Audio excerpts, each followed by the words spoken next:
बांग्लादेश में अल्पसंख्यक हिंदुओं से ऐसा सलूक किया जा रहा है जैसे बहुसंख्यक मुस्लिम आबादी उन्हें देश से निकाल ही देना चाहती है।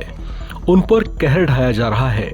उनके मकानों में लूटपाट, आगजनी और हत्याएं तक की गई हैं। उनके साथ कितनी बर्बरता हुई, कितने हिंदुओं को मौत के घाट उतार दिया गया और इन हालात में कितने हिंदू विस्थापित होने को मजबूर हुए।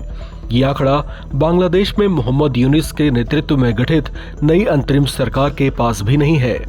हालात ऐसे बन गए हैं कि हजारों हिंदू बांग्लादेश छोड़ भाग जाने के मकसद से भारत बांग्लादेश बॉर्डर पर जमा हो गए हैं, जिनकी घुसपैठ को रोकना अब भारत के लिए भी चुनौती बनता जा रहा है। लेकिन अब सवाल ये उठते हैं कि आखिर बांग्लादेश की सबसे बड़ी अल्पसंख्यक आबादी के साथ ऐसा सलूक हो क्यों रहा है। दरअसल हिंदुओं को पारंपरिक रूप से धर्मनिरपेक्ष पार्टी के रूप में पहचान रखने वाली शेख हसीना की आवामी लीग का समर्थक माना जाता रहा है। हालिया आंदोलन में जमाते इस्लामी, बांग्लादेश नेशनलिस्ट पार्टी और दूसरे दक्षिणपंथी दलों के लोग सक्रिय हैं, इसलिए भी हिंदू निशाने पर आ गए हैं। इस आंदोलन के हिंसक होने और हसीना सरकार गिरने के बाद अल्पसंख्यक हिंदू किस तरह की हालात का सामना कर रहे हैं, इस पर ऑस्ट्रेलिया के ABC न्यूज ने एक रिपोर्ट जारी की है, जिसमें कुछ हिंदू छात्रों से बातचीत कर स्थिति की जानकारी ली गई है। रिपोर्ट में बताया गया है कि कैसे बांग्लादेश के खुलना क्षेत्र की एक हिंदू छात्रा छाया डर की वजह से एक झूठे नाम का इस्तेमाल कर रही है। वह बताती है कि मेरी रातें रोते हुए गुजर रही हैं। हसीना के इस्तीफा देने के बाद से हमारे घर पर कई बार हमला हो चुका है। पहली बार हमला हुआ तो हमारे गेट पर तोड़फोड़ करते हुए आग लगा दी गई थी। दूसरी बार उन्होंने हमारा घर लूट लिया और हमें वहां से भागना पड़ा।